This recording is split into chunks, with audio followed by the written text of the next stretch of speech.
Hey, what's up guys? Gimana nih kabarnya? Masih suka pada ngeluh apa enggak? Oke guys, berjumpa lagi bersama saya Road to the Jul di channel Karyawan Gagal. Oke guys, pada video kali ini saya akan membawakan sebuah film yang berjudul Outback. Film ini dirilis pada tahun 2019 cuy. Yuk tanpa berlama-lama lagi, langsung aja keluar dari kamar mandi dan ada celana pacar yang harus kita kendorkan.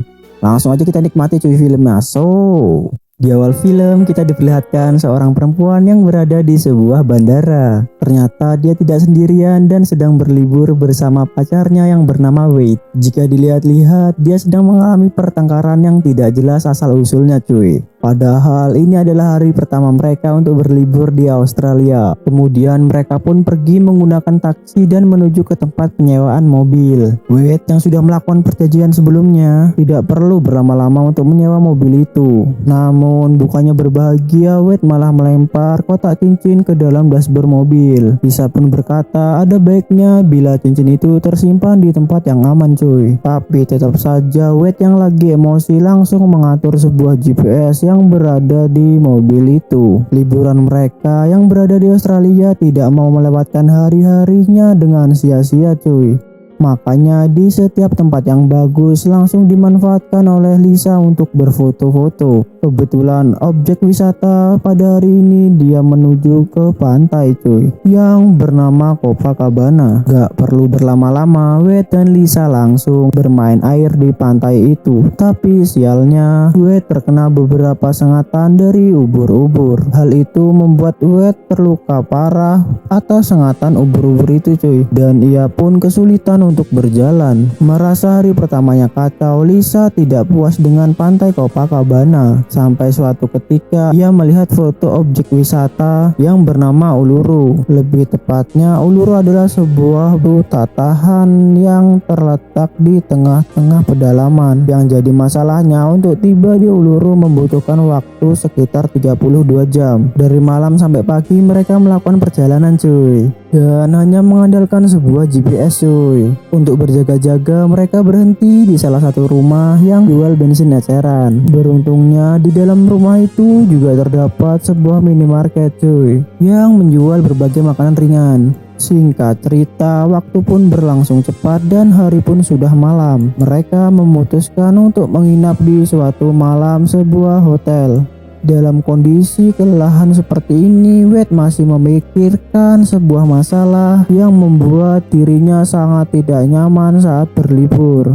Tapi untuk masalahnya sendiri sampai sekarang belum dijelaskan apa yang terjadi. Keesokan paginya mereka pun menikmati sarapan di hotel itu dan kembali melanjutkan perjalanan. Belum sampai saja di Uluru, Lisa sudah mulai kehilangan sinyal karena lokasi yang berada di pedalaman. Meski begitu, Wade menjelaskan kalau GPS tidak membutuhkan jaringan sinyal. Lebih tepatnya, GPS hanya membutuhkan sinyal satelit untuk menunjukkan arah. Selama di perjalanan ini, mereka ngobrol-ngobrol sambil menikmati makanan ringan yang ia beli tadi cuy. Namun di tengah-tengah perjalanan, tanda-tanda kesialan sudah mulai muncul secara sekejap, yang dimana GPS mereka mengalami rerouting atau bisa disebut sudah tidak tepat menunjukkan arah jalannya cuy. Sampai pada akhirnya mereka berhenti di tengah jalan yang sudah dipenuhi tanah di sekelilingnya cuy. Bisa kita lihat di posisi ini mereka harus menempuh perjalanan itu sekitar 1000 km lagi cuy, sekitar 16 jaman lah. GPS itu mulai menunjukkan berbagai arah yang membuat Wade kebingungan cuy.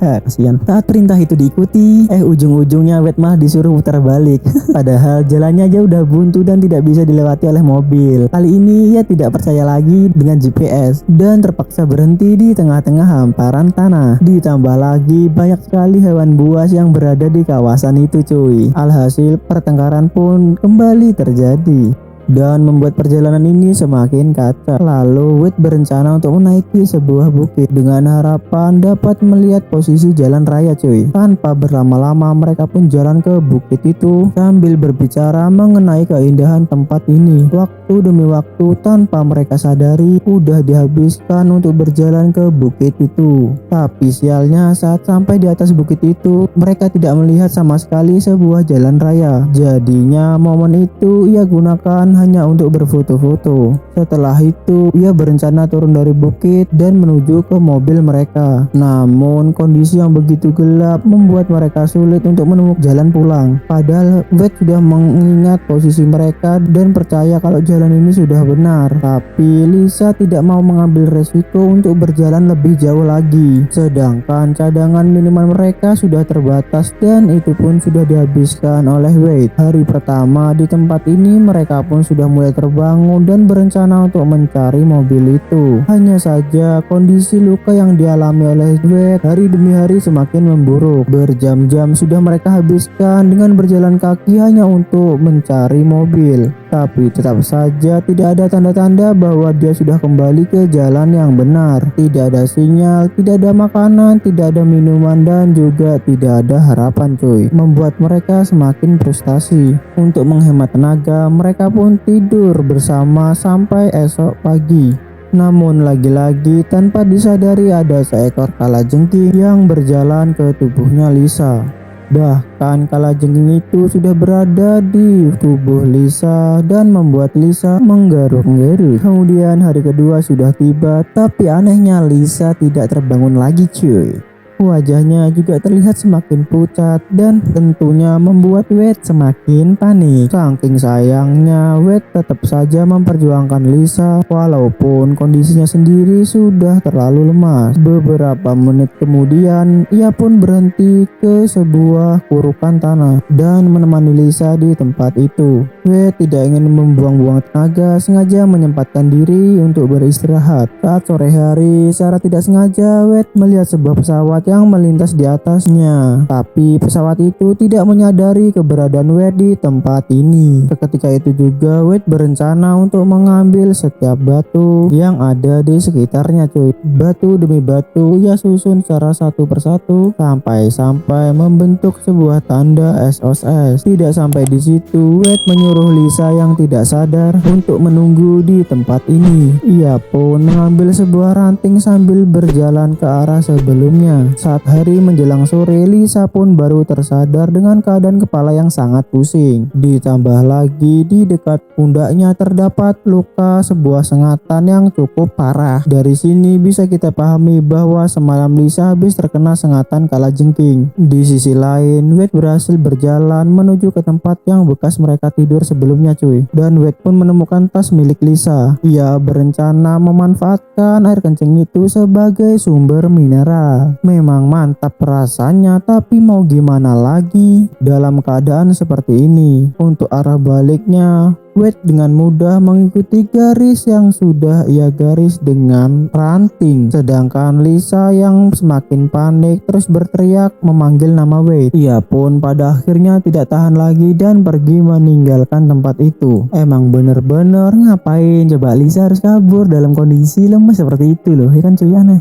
Di hari yang ketiga, Lisa sudah mulai bangun dengan keadaan yang sangat dehidrasi cuy. Dan ia pun menghisap berbagai cairan dari tumbuh-tumbuhan. Lebih tepatnya, ia mengharapkan zat-zat klorofil yang mungkin masih mengandung zat. Sedangkan Wade yang sudah mulai kehausan, mulai menghabiskan seluruh air kencingnya yang ia masukkan ke dalam botol tadi cuy. Setelah itu, Wade lanjut mencari Lisa sambil menandai tanah dengan ranting. Jujur saja, dalam kondisi seperti ini, Wade hanya bisa mengandalkan insting ataupun naluri. Beruntungnya, ia berhasil menemukan mobilnya yang selama ini ia cari-cari. Tapi sialnya tidak ada lagi yang bisa ia konsumsi di mobil itu. Lebih parahnya, mesin mobilnya tidak bisa hidup sama sekali. Namun tanpa disadari kalau lampu mobil itu sudah ia tinggal dengan keadaan menyala. Ia tidak menyangka sial kesialannya selalu menimpa dirinya di waktu liburannya. Dia sudah bagus-bagus, ia membeli bensin banyak-banyak sebagai cadangan.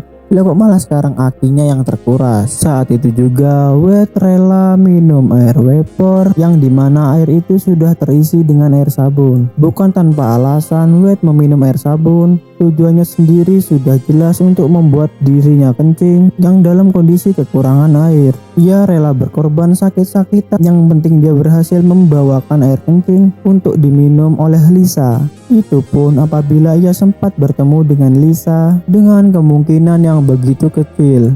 Di hari keempat, Lisa yang semakin frustasi langsung menjilati batu dan mulai mengunyah daun. Begitupun dengan keadaan Wade yang semakin lemas dan berusaha kencing sebanyak-banyaknya.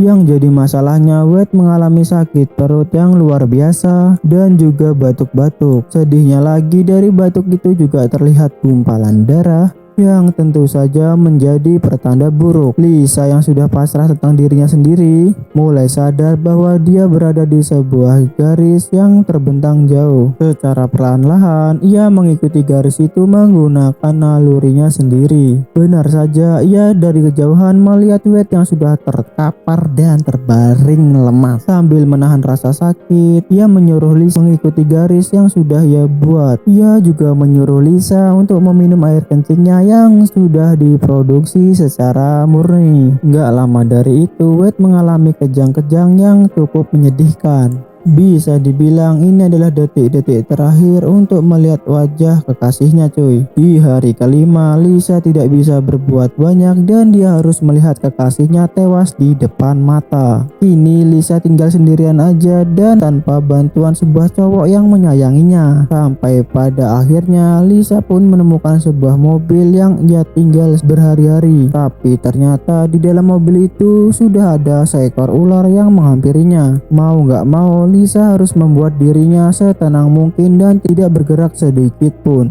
Setelah bermenit-menit ia bertahan, akhirnya ular itu menjauh dari dirinya. Singkat cerita, Lisa yang kesepian langsung membuka HP-nya untuk melihat isi galeri. Lalu ia memutar sebuah video yang berisi dirinya lagi berada di sebuah toilet pesawat. Dari sini terbongkar sudah apa penyebabnya yang membuat mereka lalu bertengkar mulai awal. Yang ternyata Wade sengaja mau melamar Lisa di dalam pesawat yang banyak orang itu cuy. Tapi Lisa malah menolaknya dan membuat Wade kecewa sepanjang waktu cuy. Lisa sendiri mengaku bahwa sangat mencintai Wade, tetapi dia tidak ingin berkeluarga terlalu cepat cuy. Di hari ke-6 Lisa mengalami dehidrasi yang cukup parah sampai-sampai dia tidak sadarkan diri. Dari sini keajaiban pun muncul secara tiba-tiba dan terlihat ada seseorang yang menghampirinya. Awalnya Lisa tidak percaya bahwa orang yang menghampiri itu adalah pacarnya sendiri, tapi ia hanya mengalami halusinasi dan terlihat jelas bahwa orang itu adalah bersosok perempuan. Di akhir film kita dijelaskan bahwa perempuan itu adalah seorang peternak, yang dimana perempuan itu mengetahui tanda SOS yang dibuat oleh Wade. Lalu jasadnya Wade sudah dipulangkan ke Amerika Serikat dan Wade dinyatakan tewas gagal ginjal karena meminum air sabun. Sedangkan Lisa berhasil diselamatkan dan kini sudah menjadi seorang perawat. Pada intinya film ini mengajarkan bahwa seorang lelaki yang perjuangannya gak main-main mencintai kekasihnya cuy. Ya bisa dibilang apabila Wade tidak berjuang begitu kerasnya, tentu saja Lisa belum tentu selamat di hari itu cuy. Ditambah lagi ia meminum air sabun karena memikirkan kekasihnya yang sudah kehausan. Oke deh guys, mungkin segitu aja untuk film dari Road to the Jewel-nya ya, untuk film Outback nih tadi ya kan cuy. Terima kasih, sampai jumpa dan sayonaranya cuy.